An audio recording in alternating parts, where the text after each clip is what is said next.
And of course, my question that I asked you last week was how do organs fall out of bodies? Right. Yeah. And this is a question I get asked all the time.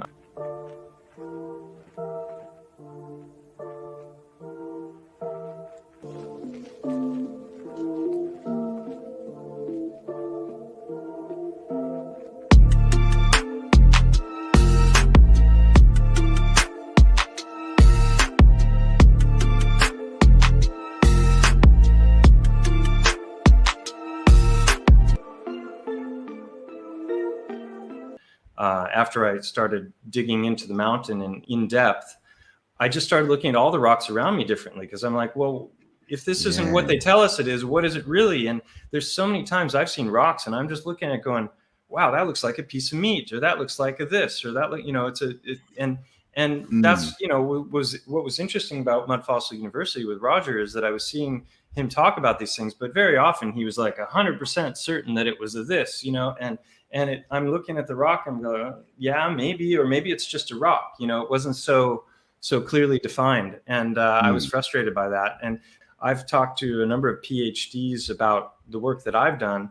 And, a couple of them are on board. I've talked to medical doctors. I've talked to, a lot of different people who are professionals who've looked at the research, and they're totally on board with the findings. So anyway, I started looking at the stones differently. And that was when I started to notice another pattern emerging in smaller stones, which really became as big of a discovery, if not bigger, than the mountain. Yeah. So this is another thing that, I saw with Roger. He sort of shows all these rocks and he's like, this is a heart, this is a brain. I'm like, really? Yeah.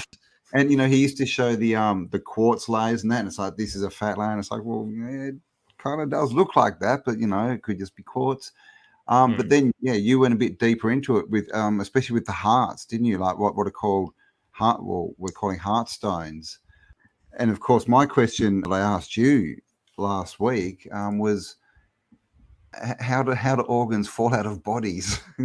Right. Yeah. And this is a question I get asked all the time about, like, was there some kind of a worldwide ritual that resulted in, the removal of these? And I abandoned that idea very, very early on, because it became, it's just obvious. And if it were the case, you would expect there to be portions of the body still connected and remaining. So why would the organs just like pop out of the body? And so that was a real confusion for me, because the way this whole thing began is I went out into the river bottom just looking at tons of rocks, because I wanted to find an example of a mud fossil that was just clear as day. And I was frustrated by the lack of clarity. It was like, if this is true, and it is true that, so much of the stone that we see is, has biological in origin. I'm not talking about the 300 million year timeline, where they talk about sedimentary layers compressing dead creatures and then turning them into different kinds of stone in these just nice, neat layers. And then they age, they document the age of that stuff based on strata and based on different questionable techniques that are often, debated, hotly debated as they're being introduced. And then later you just like sweep aside all the debate and say, no, this is effective. But, even things like carbon dating are known to be effective in the thousands of years. And the further you go with it, the less accurate it becomes. So I went out and just in the first day after really putting it out there that I would like to find something, I looked down and I found this rock in the river bottom. And it might not mean much to people who don't know the anatomy, but when I saw this, and I immediately was taken by the fact that it's got a fleshy color, but it's surrounded in white. And everywhere the white is removed, it's red underneath. And that's how the heart is. We have the pericardium, which is a fatty sac, and then inside of that is the heart muscle. Yeah. And then the next thing I noticed was this, which is known as the isthmus, which is where the valves open to let the blood into the different chambers.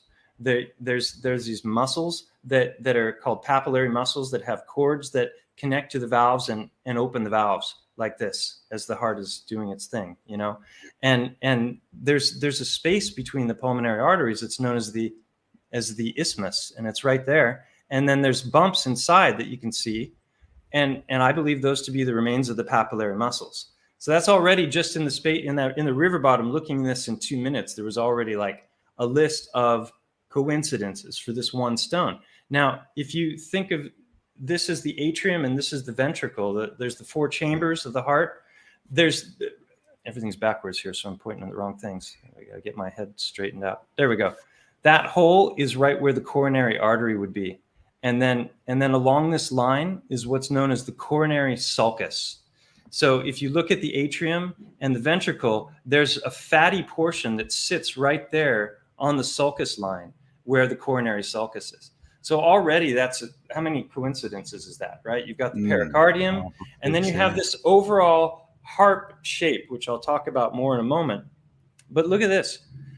Above and behind. So if you've got one side above and behind this is the aorta and the vena cava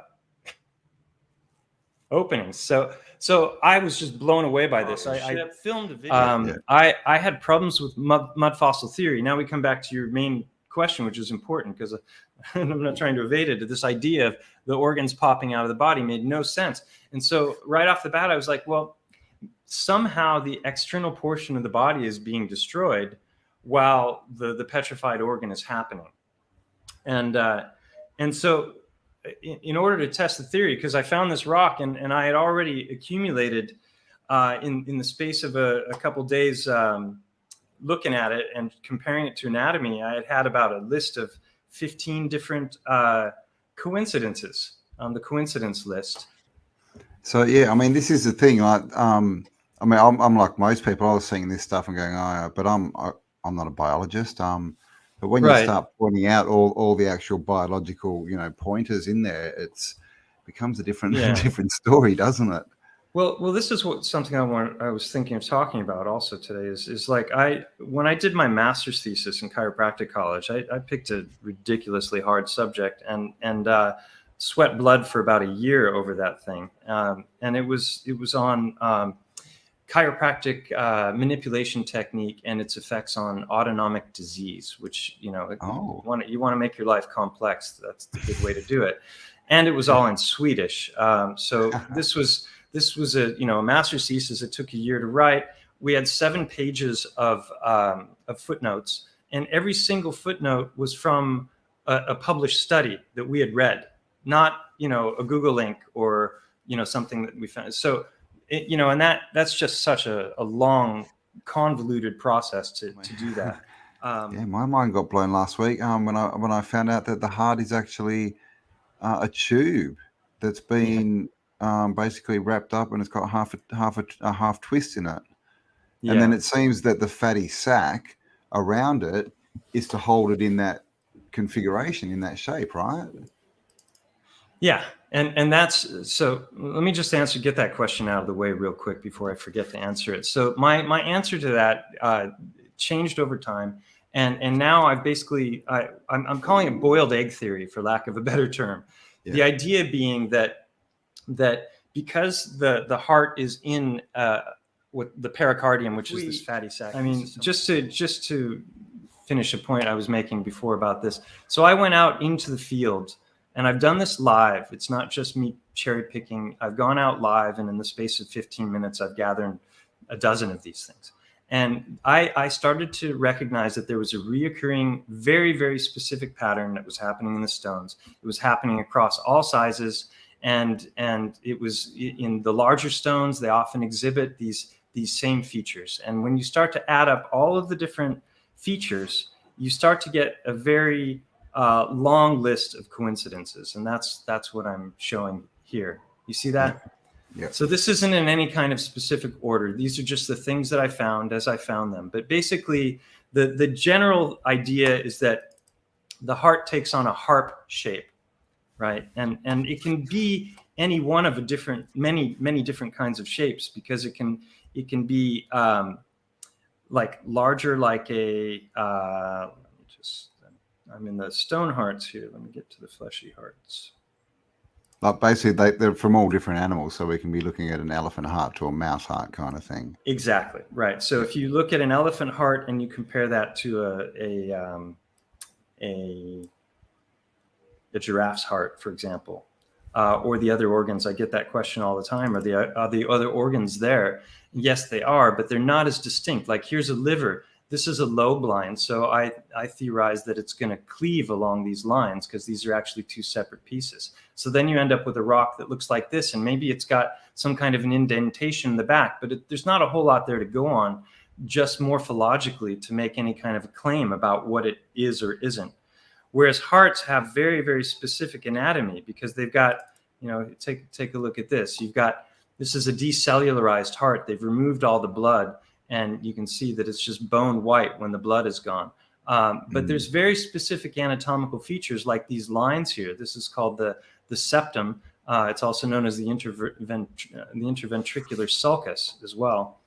And hearts, there's different kinds of blood, so there can be different colors. We have all kinds of different creatures, from little mice and birds all the way up to gigantic mammals and whales. Like a whale's heart is the size of a car. VW, right? Beetle, yeah.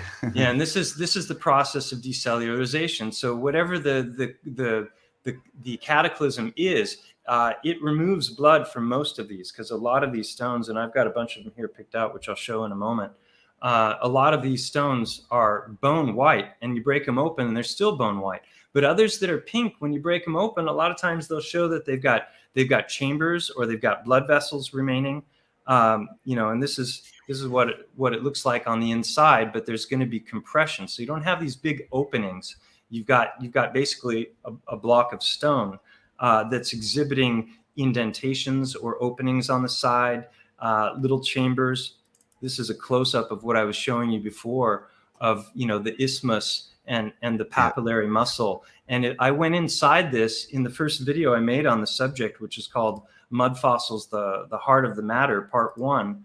And I went in with an endoscopic camera, which is what they use for like colonoscopies, and looked at the inner chambers of the heart.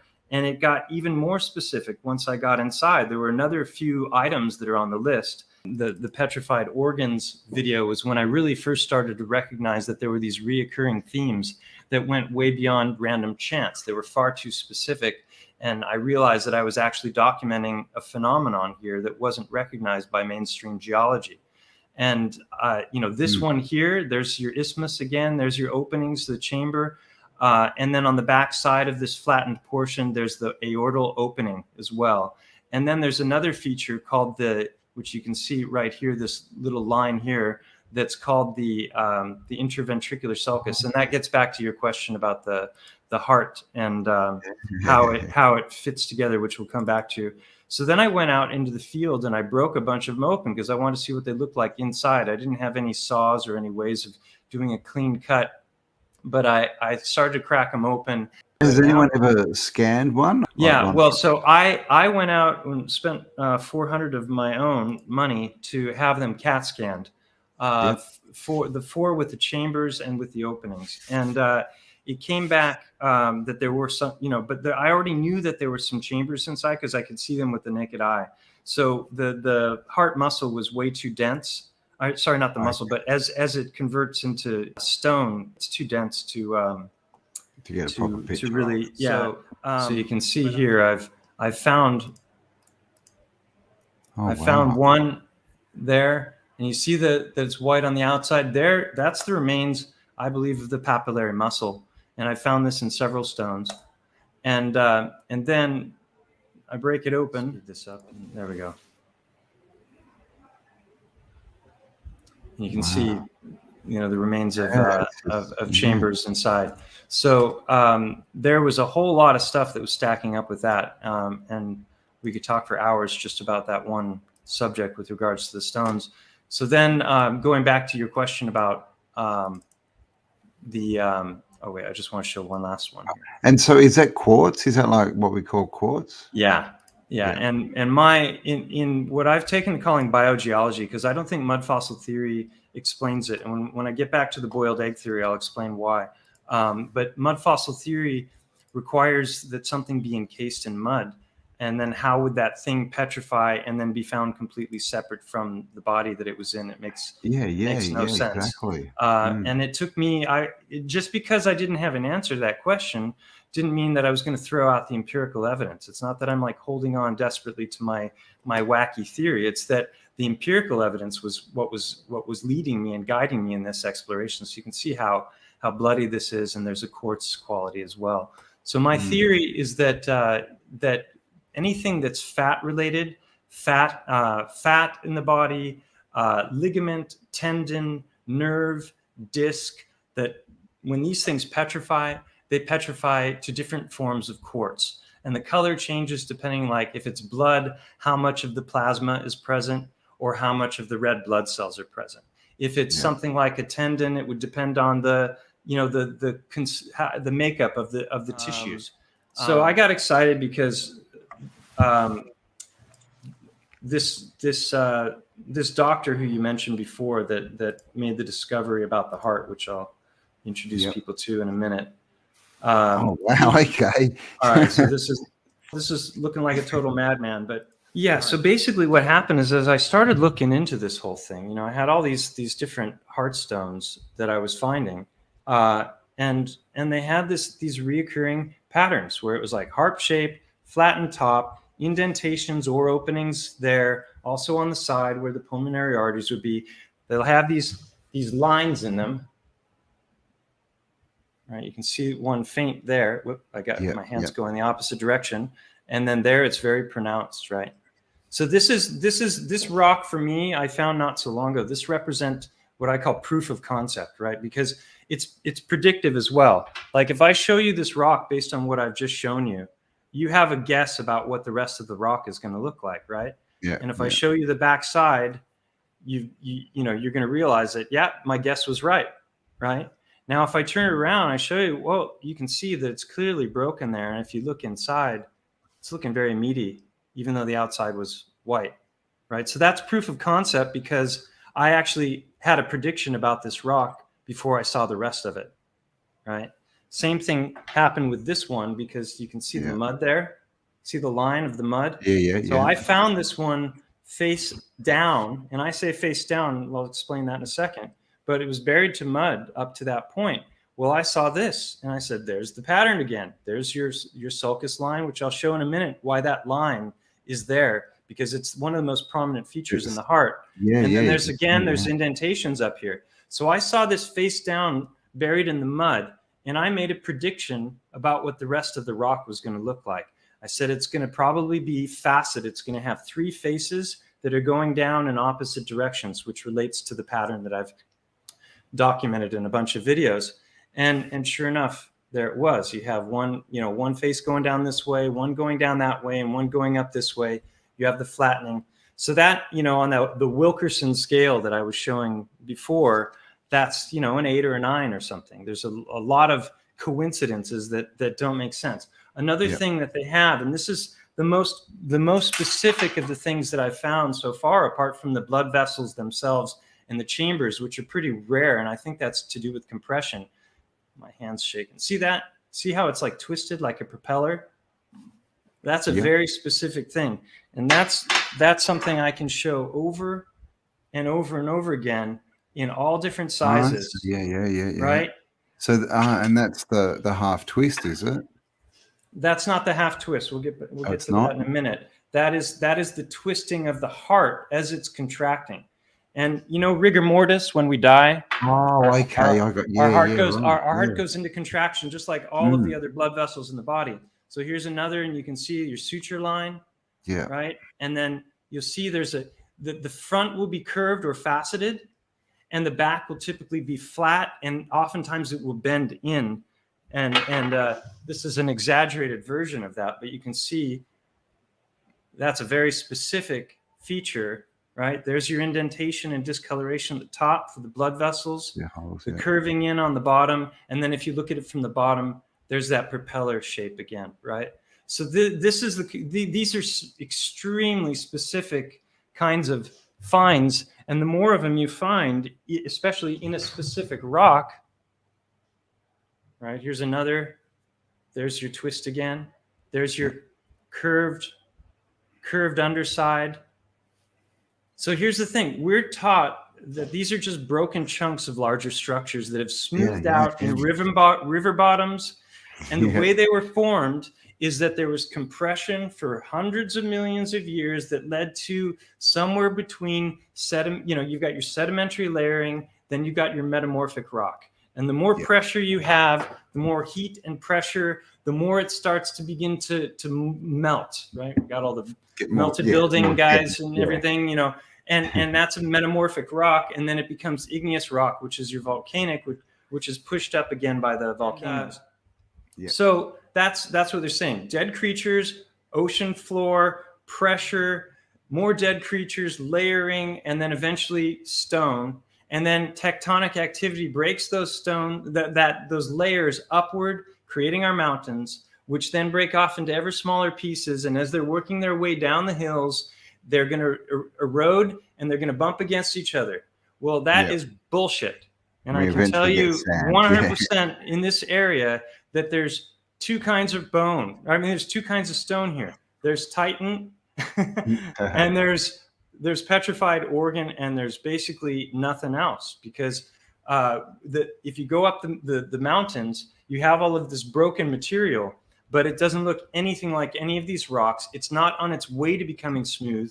It works its way down the canyons, and when it gets to the bottoms of the canyons, it's still broken, fragmented rock that has no pattern in it whatsoever.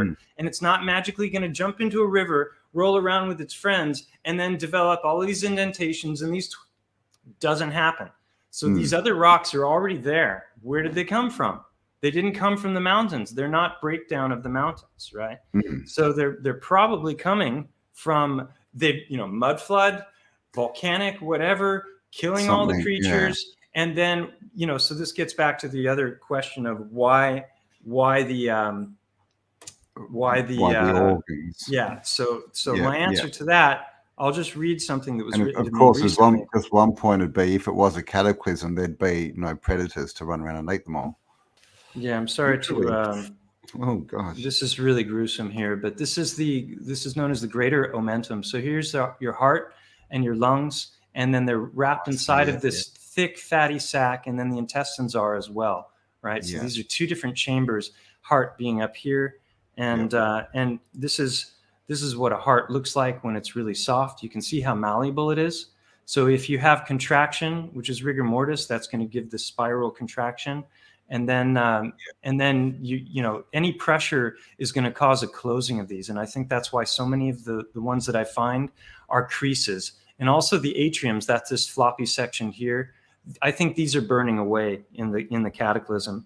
And just to answer the question, my theory, I call it boiled egg theory, because the basic idea is that whatever destroyed the creatures was completely cooking the outer portion of the body. And so if you put an egg in water and you start to boil it for any length of time, then you're going to get a hardening of the egg, right? You're going to get this. You mentioned last week as well that there's a phenomenon of hearts that they've found when after cremations and things, and they find that the heart doesn't burn. That's the only bit that's left. That's what I was just going to read to you, and I'll read that now that I've got that picture on the screen. Do you have that picture on the screen now? Yep. It's gruesome, nice. But so the lungs have been removed from here, right? Nice and meaty. So I said the heart is the densest muscle. That's why it's so prolific. Even with the cremated body, the only thing that isn't ash is the heart, and that was new to me until recently.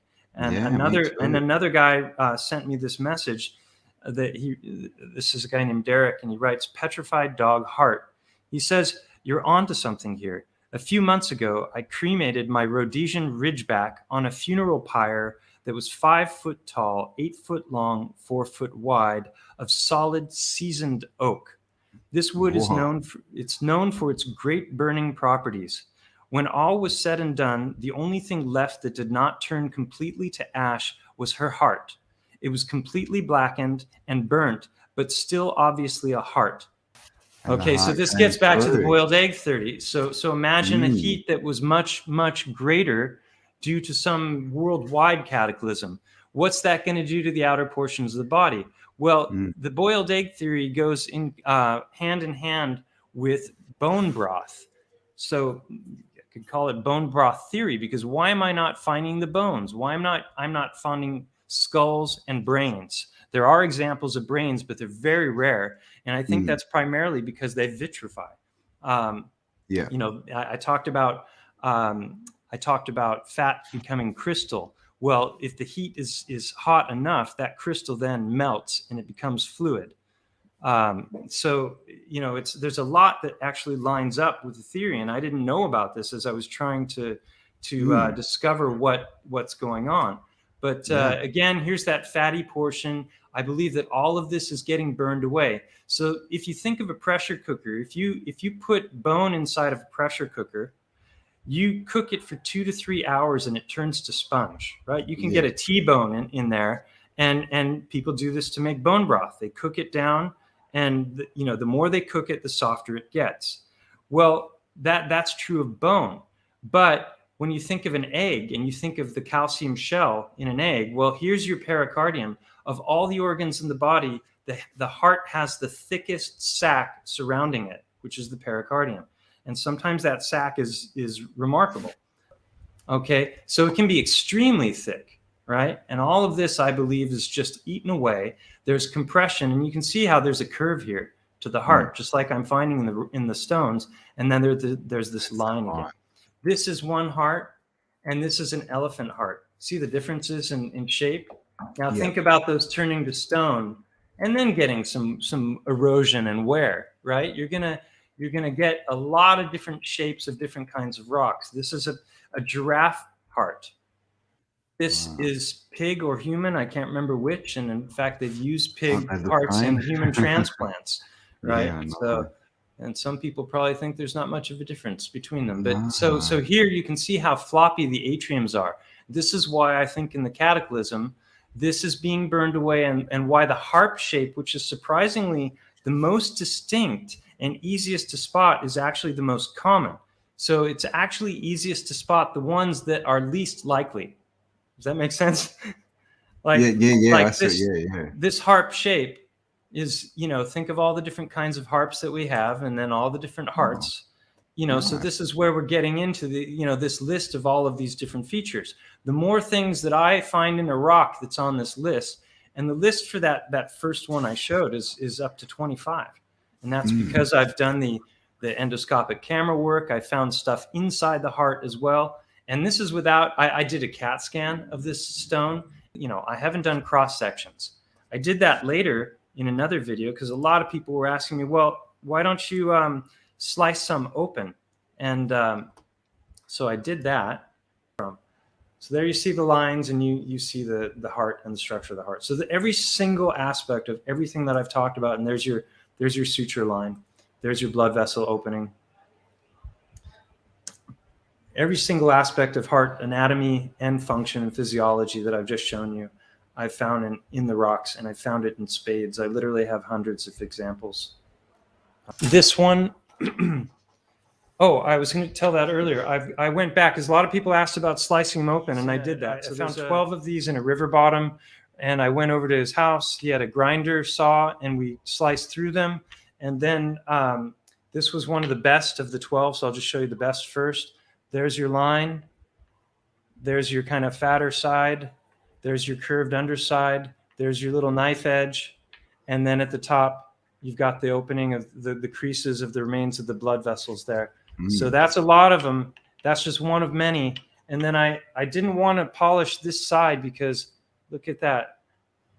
See how where the top, so either a blood vessel going sideways. Let me show you what the blood vessels look like in the heart. See this one going across? Yep. It says what blood vessels look like in the human heart. You see that? I see. So you cut it, So you see this fractal. So I find a bunch of rocks where, like, this whole network and structure of blood vessels and how it's fractal like a tree upside down. Yeah. I found this in the stones also. Many of the stones, I've shown that in the videos as well. So, and it's not like a creature went along and ate a groove in the rock, you know, and then went off in another direction. It would have to go out, make smaller and smaller grooves, turn around, and then go this way, turn around and come back. And there's no way that's what's happening. So this one, I didn't polish this one, but you can see here it's where the saw blade broke it. But you can see at the top of where either one of the chambers or both of the chambers or a blood vessel going across would be. That's in alignment with my theory about heart stones being, that the fat is going to petrify to different forms of quartz. You can see the reddish lines in here, and then here I believe is either the top of the chamber or one of the bigger blood vessels going across the central portion of the heart. And then I polished that one here. It's a bit gross, isn't it? That means a lot of this marbly sort of rocks and stuff that we like is the insides of old animals. Yeah, it's kind of gruesome when you start to think about it. Yeah. So here you can see the red. Yeah, wow. Right? And you can see the remains of the blood vessel there. And around the outer edges, you're seeing the blood. But when you get into these other ones, they're bone white. So I think the process itself, or it's really nice and pink, like some of the bigger, fatter ones that still have their color. Like this one, I haven't sliced open yet. But if you look at this one, see the blood vessels there at the top, right where they should be. There's the tapering in on the sides. There's the bottom there, right? That one, if I cut that one across, there's a good chance that I might find stuff in here. But I lose so much with the saw blade. I lose so much material. I'd like to get fine, like laser cut, and have wet like slices, so that I can compare going down to see if there's any anatomy showing itself. But right now, cool. This for example, I showed before with the indentations. If I put this one in water, it just comes alive. Gold veins, which we talk about veins all the time with ground. And do they talk about meat? Do they say marbling with meat? They do, don't they? They use marbling as a term that they use for hearts as well. Yeah. So I could just go for 2 hours just showing you the examples over and over and over again. So anyone who says this is random chance, I say prove it. Go find a bunch of random rocks, film every step, and then put them into a tumbler and create these rocks. I challenge you. Not happening. What does that look like? What's that, a brain, is it? I think this is one hemisphere of a brain, and there's an indentation right here. So if this is the front of the brain and this is the back, there's an indentation in our brains right where the cerebellum is. Yeah. And right where the two halves of the brain meet in the central portion is the corpus callosum. And that's where the greatest amount of blood flow in the body is. So what is the brain? Fat. Wow. Fat. And the blood flow is gonna be crystal. Wow. Right? So this is where you gotta look at the odds of things. I've shown this list a bunch of times now. That list, that's great. And that list is important because that can be a guideline. And people who aren't cardiologists and haven't studied a lot, they can go online and they can look at the anatomy of a bunch of different hearts, and they can look at the things that I've shown today, and they'll start to get a feel, at least for the basics. And then they won't, look so silly if they find some rocks. I've had lots of people from around the world that have shown me amazing, examples of these stones. Some of this, and like I said, I had them CAT scanned, and there you see that, this knife shape. You can see that one's been broken. As soon as there's any kind of a fracture, it immediately, it changes its look dramatically. You see these red lines, right, that are also right where the sutures would be. Yeah. What are the odds? Oh my God. So there's your isthmus going into chambers, right? So based on what I've shown already, you would expect what? Flattened top, and then at the above on the slightly downhill side of the top, you'd expect there to be some kind of an opening for the aorta, right? Yeah. Well, into at the back. There we go. Yeah. There it is, and it's even opening into a chamber. Oh, you can see straight through it. Yeah, and you see the curved line there going. It's hard for me to show, but it's going down, curving where this hand is. Sorry. Underneath that curved line. Yeah. There's your sulcus line. How big was that creature? Big, right? Still complaining. This is all about, you know, a lot of theories have no basis, but you've got to look in, do theories have a basis? What are they based on? And check it out. And most of all, guys, don't believe or disbelieve things just on what the popular opinion is. Trust yourself a bit. Go in and understand that you're, you know, the collective is kind of silly, and you're much smarter on your own rather than joining the collective. So that's what this is really all about, isn't it? Being autodidactic, of course. Be self-educated, because if you're not, the only choice we'll have left is to believe what they tell us, right? And as we know, a lot of that is just crap. That kind of thing can kill you nowadays. That kind of stuff will kill you. Definitely kill your brain. The link for Mike's channel is below, so make sure you do go across, check it out, share the work around, guys. Let's get it out there. And stay awesome and have an amazing night, day, afternoon, wherever you are on the realm. Bye for now.